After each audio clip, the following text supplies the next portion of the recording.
Ken, thanks for making time to catch up today. Oh, my pleasure. Glad to be involved. Cheers. Looking forward to chatting about your recent article about customer centricity and kind of getting some more of your thoughts on the topic. On the start, you make a really great assertion at the front of the article that the typical definition of customer centricity around marketing is insufficient. Can you just talk a little more about that? Sure. Dictionary.com defines customer-centric as the customer being at the center of marketing efforts. And I think that's much too narrow. The companies that are truly customer-centric or client-centric, depending on the industry you're in, truly have the customer at the center for the whole organization, not just marketing. If marketing is totally in charge of it, as opposed to the company and everyone in the company being in charge of being customer-centric, it's not going to work. And let's take, for example, Apple, which is another company that is very customer-centric. The engineers there don't talk about what's the next little way they can engineer something. They talk about what could we do to improve the lives of customers? And gives you the difference between Sony, which invented the Walkman, and the engineers there focused on how can we take that product and make it smaller, more memory, put CD rather than just a cassette, all focused on improving the product. Apple engineers instead, courtesy of Steve Jobs and the culture he created, which we can talk about later, instead think about what problems do consumers have that we can use our technology skills to improve the lives of customers. And that gets you an iPod instead of a better Walkman.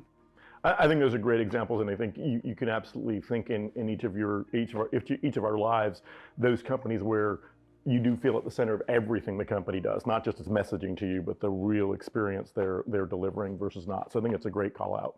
And then in the article, you talk about the 4 key areas of customer centricity being the needs of the customer, your internal culture, how you innovate, and then the metrics used to decide whether or not you're being customer-centric. I think that's a great structure to talk about this whole topic. So maybe let's go through each of these and illuminate on all of them. So let's talk about needs.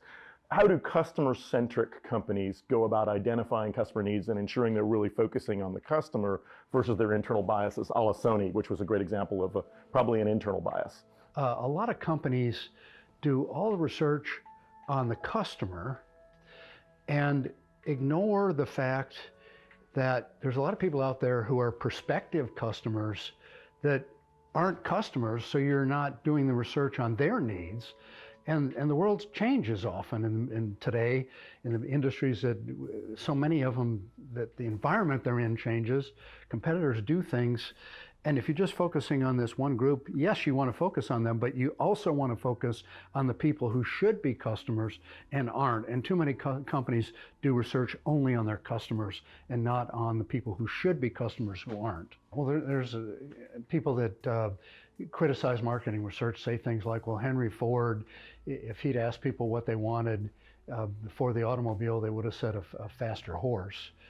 But that's the wrong way to focus on doing research. The correct way is to really understand what problems users have and find ways to solve those problems. So the classic example of that is nobody ever wanted a 1/4-inch drill, and this is a Ted Levitt classic example. Nobody ever wanted a 1/4-inch drill. What did they want? They wanted a 1/4-inch hole. And if you think of it that way, then you'll find solutions that meet the consumer need. Absolutely, that's a great call out. So let's go on to the next item, culture. This is a really fun one to me, so I'm really happy that you called it out. What about culture helps companies either be customer-centric or prevents them from being customer-centric? Well, you have leaders at the top of probably almost every company saying, we're going to be customer-oriented, we're going to be customer-driven, we're going to be customer-focused, we're going to be customer-centric, and that's it. And there's no follow-through throughout the whole organization to infuse the culture of that so that a company truly becomes customer-obsessed. And one of my favorite examples is Chick-fil-A. And Chick-fil-A is famous for the team members, the 100,000 team members out there all saying my pleasure when somebody says thank you. Their mission statement is be remarkable. Remark in capital letters, remark, and then small ABLE. to the 100,000 employees, their job is to be so remarkable in how they treat the customer that customers will remark to other consumers. They'll tell other consumers about their experience. That's how you really make a culture that delivers on customer experience. Absolutely, these are great call-outs, and it comes back to not just talking the talk, but walking the walk, and the companies that do this great walk the walk from top down. So let's talk about the next one, because this is always a big area of conversation. How do you innovate? How do you innovate in a way that makes sure you're customer-centric? Innovation is done best when it solves consumer problems rather than focuses on the engineering.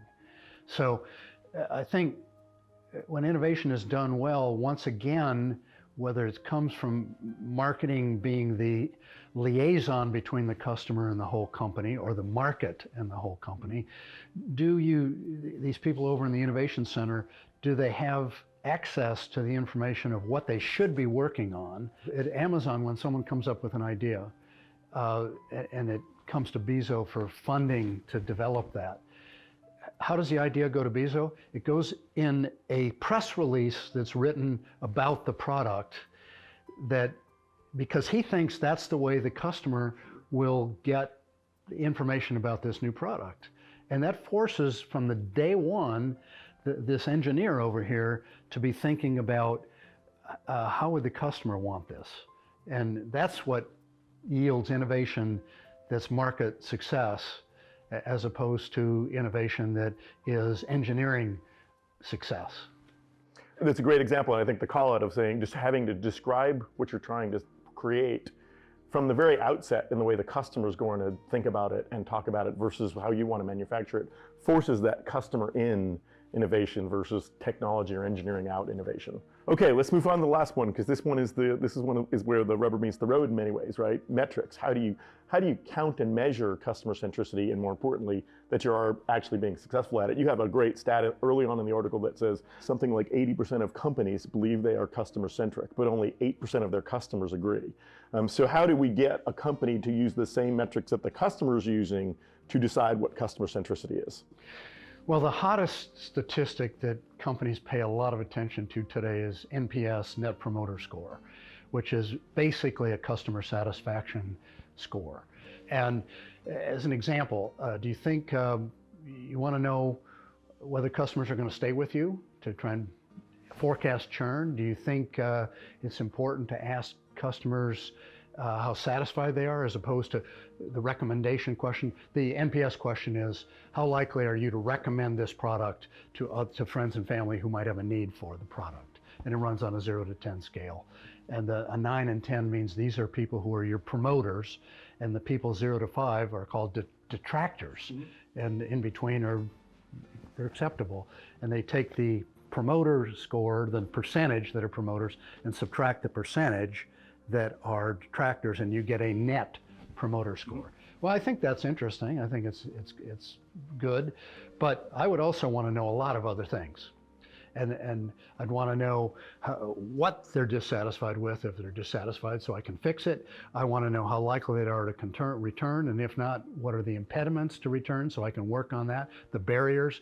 I want to know how they compare my product with competitors, so I know where I'm weak and I can fix that. Yeah, absolutely. I mean, that goes to a whole ecosystem conversation, and even to your NPS conversation, right? If I only judge myself against a smaller and smaller sample of more and more like people, I can feel I'm doing great by missing what this larger market out here is doing. So customer centricity being more than just your customer, but all the available customers in market, really does force you to understand the world you live in and who's doing the job better than you. Well, this has been great. I really appreciate the time catching up. I really appreciated reading the article and getting some more insights out from you. Certainly this is the topic of the day in almost every industry, and always great to talk to you about it. Same. Thanks for having this conversation. Cheers.